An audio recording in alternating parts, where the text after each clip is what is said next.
Chicken dum biryani ಯಾರಿಗೆಲ್ಲ ಇಷ್ಟ ಇಲ್ಲ ಅಲ್ವಾ? ಎಲ್ರಿಗೂ ಇಷ್ಟ ಆಗುತ್ತೆ. ಸೊ ಹಾಗಾದರೆ ಇವತ್ತು ನಾವು ಮಾಡ್ತಾ ಇರೋವಂಥ ರೆಸಿಪಿ ಬಂದು ಚಿಕನ್ ದಮ್ ಬಿರಿಯಾನಿ. ಅದು ಬಂದು ಕರ್ನಾಟಕ ಸ್ಟೈಲಲ್ಲೇ ಮಾಡೋಣ. ಸೊ ಹಾಗಾದರೆ ಯಾರೆಲ್ಲ ಹೊಸ ವ್ಯೂವರ್ಸ್, ಯಾರೆಲ್ಲ ನನ್ನ ವೀಡಿಯೋಸ್ನ ನೋಡ್ತಾ ಇದ್ದೀರಾ ಅವರೆಲ್ಲರಿಗೂ ನನ್ನ ಚಾನಲ್ಗೆ ಸ್ವಾಗತ. ಬನ್ನಿ ವಿಡಿಯೋ ನೋಡೋಣ. ವಿಡಿಯೋ ನೋಡೋಕ್ಕೂ ಮುಂಚೆ ಚಾನಲ್ಗೆ ಸಬ್ಸ್ಕ್ರೈಬ್ ಮಾಡ್ಕೊಂಡಿಲ್ಲ ಅಂದರೆ ಚಾನಲ್ನ ಸಬ್ಸ್ಕ್ರೈಬ್ ಮಾಡ್ಕೊಳ್ಳಿ. ಹಾಗೆಯೇ ವಿಡಿಯೋ ಇಷ್ಟ ಆದರೆ ಲೈಕ್ ಮಾಡೋದನ್ನು ಮರಿಬೇಡಿ. ಮೊದಲಿಗೆ ಬಿರಿಯಾನಿ ಮಾಡೋದಕ್ಕೆ ಪಾತ್ರೆ ಇಟ್ಕೊಳ್ಳೋದಕ್ಕೆ ಆಯಿಲ್ ಹಾಕ್ಕೊಳ್ಳೋಣ. ಒಂದು ಅರ್ಧ ಕಪ್ ಸಾಕು, ಮಾಮೂಲಿ ಚಿಕ್ಕ ಕಪ್ಪಲ್ಲಿ ಅರ್ಧ ಕಪ್ ಸಾಕು. ಅದಕ್ಕೆ ಹೋಲ್ ಸ್ಪೈಸಸ್, ಚಕ್ಕೆ, ಲವಂಗ, ಏಲಕ್ಕಿ, ಹಾಗೆಯೇ ಮರಾಠಿ ಮೊಗ್ಗು ನಿಮ್ಮ ಹತ್ರ ಯಾವುದಿದೆ ಅದನ್ನು ಹಾಕ್ಕೊಳ್ಳಿ. ಅದಾದಮೇಲೆ ಪಲಾವ್ ಎಲೆ ಒಂದು 2. ನೆಕ್ಸ್ಟ್ ಇದಕ್ಕೆ ಒಂದು 4 ದೊಡ್ಡ ಸೈಜ್ ಇರೋವಂಥ ಈರುಳ್ಳಿ ಚೆನ್ನಾಗಿ ಸ್ಲೈಸಾಗಿ ಕಟ್ ಮಾಡ್ಕೊಂಡು ಹಾಕ್ಕೊಳ್ಳಿ. ಪೂರ್ತಿ ಸ್ಲೈಸಾಗೇ ಇರಲಿ. ಸೊ ಇದನ್ನು ಹಾಕಿ ಚೆನ್ನಾಗಿ ಫ್ರೈ ಮಾಡ್ಕೊಳ್ಳಿ. ಮೇಲೆ ಸ್ವಲ್ಪ ನಾನು ಇದು ಫ್ಲೇವರ್ ಚೆನ್ನಾಗಿ ಕೊಡುತ್ತೆ ಪಲಾವ್ ಎಲೆ, ಅದನ್ನು ಕೂಡ ಹಾಕ್ಕೊಳ್ತಾ ಇದ್ದೀನಿ. ಇದನ್ನು ಚೆನ್ನಾಗಿ ಫ್ರೈ ಮಾಡ್ಕೊಳ್ಳಿ. ಸೊ ಇಲ್ಲಿ ಫ್ರೈ ಆಗಿದೆ ನೋಡ್ಬೋದು. ಇವಾಗ ನಾವು ಇದಕ್ಕೆ ಶುಂಠಿ ಮತ್ತು ಬೆಳ್ಳುಳ್ಳಿ ಪೇಸ್ಟ್ ಹಾಕೊಳ್ಳೋಣ. ಒಂದು 3 ಟೇಬಲ್ ಸ್ಪೂನಷ್ಟು ಬೇಕಾಗುತ್ತೆ.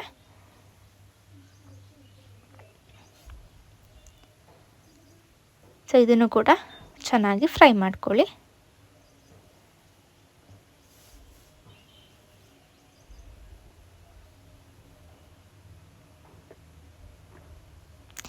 ಇವಾಗ ನಾವು ಇದಕ್ಕೆ ಟೊಮೆಟೊ ಹಾಕ್ಕೊಳ್ಳೋಣ. ಫ್ರೈ ಆಗಿದೆ ಇದು. ಟೊಮೆಟೊನಲ್ಲಿ ಒಂದು 5, ಇದು ಚಿಕ್ಕ ಟೊಮೆಟೊ ಆಗಿರೋದ್ರಿಂದ ಒಂದು 5 ತೊಗೊಂಡಿದ್ದೀನಿ. ನಾನು ಮೊಸರು ಯೂಸ್ ಮಾಡ್ತಾಯಿಲ್ಲ, ಸೊ ಹಾಗಾಗಿ ಸ್ವಲ್ಪ ಟೊಮೆಟೊ ಜಾಸ್ತಿ ಹಾಕ್ಕೊಳ್ತಾ ಇದ್ದೀನಿ. ನೆಕ್ಸ್ಟ್ ಇದಕ್ಕೆ ಕೊತ್ತಂಬರಿ ಸೊಪ್ಪು, ಪುದೀನ, ಹಾಗೆಯೇ ಸ್ವಲ್ಪ ಪಾಲಕ್ ಸೊಪ್ಪು, ಅದಾದಮೇಲೆ ಮೆಂತ್ಯ ಸೊಪ್ಪು ಇತ್ತು ಅಂದರೆ ಅದನ್ನು ಕೂಡ ನೀವು ಹಾಕೋಬೋದು. ಸ್ವಲ್ಪ ಹಾಕ್ಕೊಳ್ಳಿ ಸಾಕು. ನೆಕ್ಸ್ಟ್ ಇದಕ್ಕೆ ಟೇಸ್ಟಿಗೆ ಎಷ್ಟು ಬೇಕಷ್ಟು ಉಪ್ಪು, ಅರಿಶಿನ ಪುಡಿ, ಹಾಗೆಯೇ ಅಚ್ಕಾರದ ಪುಡಿ ಒಂದು ಟೇಬಲ್ ಸ್ಪೂನು ಮತ್ತು ಟೀ ಸ್ಪೂನ್ಗೆ ಡಿಫ್ರೆನ್ಸ್ ನೋಡ್ಕೊಳ್ಳಿ. ಅದಾದಮೇಲೆ ಗರಂ ಮಸಾಲ 1 ಟೀ ಸ್ಪೂನಷ್ಟು, ಇಷ್ಟನ್ನು ಹಾಕಿ ಮಿಕ್ಸ್ ಮಾಡ್ಕೊಳ್ಳೋಣ. ಬೇರೆ ಬಿರಿಯಾನಿ ಮಸಾಲ ಅದೇನು ಬೇಡ. ಬೇಕಾದ್ರೆ ನಿಮ್ಮ ಹತ್ರ ಇತ್ತು ಅಂದರೆ ಚಿಕನ್ ಮಸಾಲ ಬೇಕಾದರೆ ಹಾಕ್ಕೊಳ್ಳಿ. ಬಿರಿಯಾನಿ ಮಸಾಲೆ ಎಲ್ಲ ಹಾಕೋದಕ್ಕೆ ಹೋಗಬೇಡಿ. ಸೊ ಇಷ್ಟೆಲ್ಲ ಹಾಕಿ ಚೆನ್ನಾಗಿ ಮಿಕ್ಸ್ ಮಾಡ್ಕೊಳ್ಳಿ. ಆಯಿಲೆಲ್ಲ ಸಪ್ರೇಟ್ ಆಗಬೇಕು, ಅಲ್ಲಿ ತನಕ ಚೆನ್ನಾಗಿ ಮಿಕ್ಸ್ ಮಾಡ್ಕೊಳ್ಳಿ. ನೆಕ್ಸ್ಟ್ ಇದಕ್ಕೆ ಸ್ವಲ್ಪ ಲೆಮನ್ ಜ್ಯೂಸ್, ಒಂದು ಅರ್ಧ ನಿಂಬೆಹಣ್ಣು ಜ್ಯೂಸನ್ನು ಹಾಕ್ಕೊಳ್ಳಿ. ಸೊ ನೋಡ್ಬೋದು ಆಯಿಲೆಲ್ಲ ಸಪ್ರೇಟ್ ಆಗ್ತಾ ಬರ್ತಾ ಇದೆ. ಇವಾಗ ನಾವು ಇದಕ್ಕೆ ಚಿಕನ್ ಹಾಕ್ಕೊಳ್ಳೋಣ. ಅಲ್ಲಿ ಒಂದು ಚಿಕನ್ ಒಂದು 800 ಗ್ರಾಮ್ಸ್ ಇರ್ಬೋದು, ಅಂದರೆ 1 kgಗಿಂತ ಸ್ವಲ್ಪ ಕಡಿಮೆನೇ ಇದೆ. ಸೊ ಇದನ್ನು ಹಾಕಿ ಚೆನ್ನಾಗಿ ಮಿಕ್ಸ್ ಮಾಡ್ಕೊಳ್ಳಿ. ಸೊ ಇದು ದಮ್ ಬಿರಿಯಾನಿ ಆಗಿರೋದ್ರಿಂದ ಚಿಕನ್ನ ಸ್ವಲ್ಪ ಬಾಯ್ಲ್ ಮಾಡ್ಕೋಬೇಕಾಗತ್ತೆ. ಸೊ ಇದನ್ನೆಲ್ಲ ಚೆನ್ನಾಗಿ ಮಿಕ್ಸ್ ಮಾಡಿಕೊಂಡು ಕ್ಲೋಸ್ ಮಾಡಿ ಸ್ವಲ್ಪ ಹೊತ್ತು ಫ್ರೈ ಆಗಲಿ. ಅದಾದಮೇಲೆ ಇದಕ್ಕೆ ಒಂದು ಅರ್ಧ ಕಪ್ ಆಗೋಷ್ಟು ನೀರನ್ನು ಹಾಕ್ಕೊಳ್ಳಿ. ಚಿಕನ್ ಎಷ್ಟಿದೆ ಅಷ್ಟು ನೀರು ನಿಲ್ಲೋ ಹಾಗೆ ನೀರನ್ನು ಹಾಕಿ ಇದನ್ನು ಲೋ ಫ್ಲೇಮಲ್ಲೇ ಇಟ್ಬಿಡಿ. ಲೋ ಫ್ಲೇಮಲ್ಲಿ ಇಟ್ಟು ಇದನ್ನು ಬೇಯಿಸ್ಕೊಳ್ಳಿ. ಸೊ ಒಂದು ಹಾಫ್ ಬಾಯ್ಲ್ ಆದರೆ ಸಾಕು. ಇದನ್ನು ಕ್ಲೋಸ್ ಮಾಡಿ ನೆಕ್ಸ್ಟ್ ನಾವು ಅನ್ನ ಮಾಡ್ಕೊಳ್ಳೋಣ. ಅದಕ್ಕೆ ನೀರನ್ನು ಇಟ್ಟಿದ್ದೀನಿ. ನೀರಿಗೆ ಸ್ವಲ್ಪ ಚಕ್ಕೆ, ಲವಂಗ, ಏಲಕ್ಕಿ, ಪಲಾವ್ ಎಲೆ ಇದನ್ನೆಲ್ಲ ಹಾಕ್ಕೊಳ್ಳೋಣ. ಸೊ ಸ್ವಲ್ಪ ಹಾಕ್ಕೊಳ್ಳಿ ಸಾಕು. ಈ ಅನ್ನ ಮಾಡಿದಾಗ ಫ್ಲೇವರ್ ಚೆನ್ನಾಗಿರುತ್ತೆ. ನೆಕ್ಸ್ಟ್ ಇದಕ್ಕೆ ನೋಡಿಕೊಂಡು ಉಪ್ಪನ್ನು ಹಾಕ್ಕೊಳ್ಳಿ.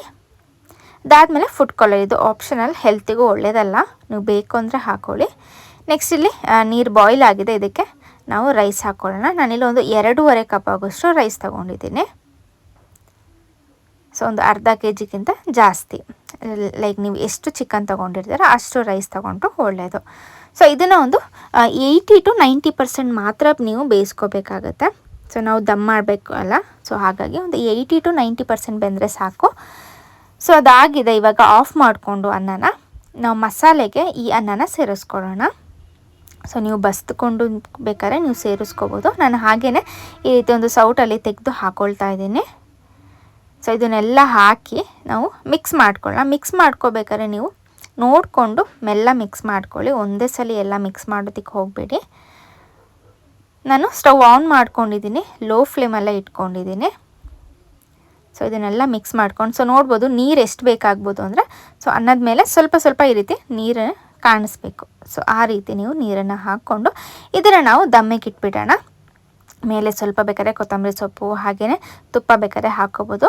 ಸೊ ನೋಡ್ಬೋದು ಮೇಲೆ ಸ್ವಲ್ಪ ಈ ರೀತಿ ನೀರು ಕಾಣಿಸ್ಬೇಕು, ಆ ಥರ ನೀವು ನೀರನ್ನು ಹಾಕಿ ಮೇಲೆ ಸ್ವಲ್ಪ ತುಪ್ಪ ಹಾಕಿ ಇದನ್ನು ನಾವು ದಮ್ಮಿಗೆ ಇಟ್ಬಿಡೋಣ. ದಮ್ಮಿಗೆ ಇಡಬೇಕಾದ್ರೆ ಒಂದು 15 ಮಿನಿಟ್ಸು ಲೋ ಫ್ಲೇಮಲ್ಲಿ ಅನ್ನ ಮಾಡಿ ಇಟ್ಕೊಂಡಿದ್ವಲ್ಲ ಅದೇ ಪಾತ್ರೆನ ಅದ್ರ ಮೇಲೆ ಈ ರೀತಿ ದಮ್ಮಿಗಿಟ್ಟು ಒಂದು 15 ಮಿನಿಟ್ಸ್ ಸಾಕು ದಮ್ಮಾದರೆ. ಸೊ ಆಫ್ಟರ್ 15 ಮಿನಿಟ್ಸ್ ನೋಡ್ಬೋದು ಇಲ್ಲಿ ಕರೆಕ್ಟಾಗಿ ದಮ್ಮಾಗಿದೆ ನೋಡ್ಬೋದು. ಸೊ ಇದನ್ನು ಓಪನ್ ಮಾಡಿಬಿಟ್ಟು ಒಂದು 2 ಸಲ ಮಿಕ್ಸ್ ಮಾಡಿಕೊಂಡ್ರೆ ಸಾಕು, ಜಾಸ್ತಿ ಮಿಕ್ಸ್ ಮಾಡಬೇಡಿ, ಮೆಲ್ಲ ಈ ರೀತಿ ಮಿಕ್ಸ್ ಮಾಡಿಕೊಂಡ್ರೆ ಬಿರಿಯಾನಿ ರೆಡಿ ಆಗುತ್ತೆ. ಸೊ ಮಿಕ್ಸ್ ಮಾಡಿಬಿಟ್ಟು ಇದನ್ನು ಸ್ವಲ್ಪ ಹೊತ್ತು ಒಂದು 2 ನಿಮಿಷ ಹಾಗೇ ನೀವು ಇಡಬೇಕಾಗುತ್ತೆ, ಅದರಲ್ಲಿ ಸ್ವಲ್ಪ ನೀರಿನ ಅಂಶ ಇದ್ದರೆ ಹೋಗುತ್ತೆ. ಸೊ ಒಂದು 2 ನಿಮಿಷ ಆದಮೇಲೆ ನಾವು ಪ್ಲೇಟಿಗೆ ಹಾಕ್ಕೊಳ್ಳೋಣ. ಸೊ ನೋಡಿದ್ರಲ್ಲ ಇವತ್ತಿನ ರೆಸಿಪಿ ಬಿರಿಯಾನಿ ತುಂಬ ಚೆನ್ನಾಗಾಯಿತು. ನಿಮಗೂ ಇಷ್ಟ ಆಯಿತು ಅಂತ ಅಂದ್ಕೊಳ್ತೀನಿ. ಇಷ್ಟ ಆಗಿದ್ದರೆ ಲೈಕ್ ಮಾಡೋದನ್ನು ಮರಿಬೇಡಿ. ಈ ವಿಡಿಯೋನ ಇಲ್ಲಿಗೆ ಎಂಡ್ ಮಾಡ್ತಾ ಇದ್ದೀನಿ. Thank you for watching.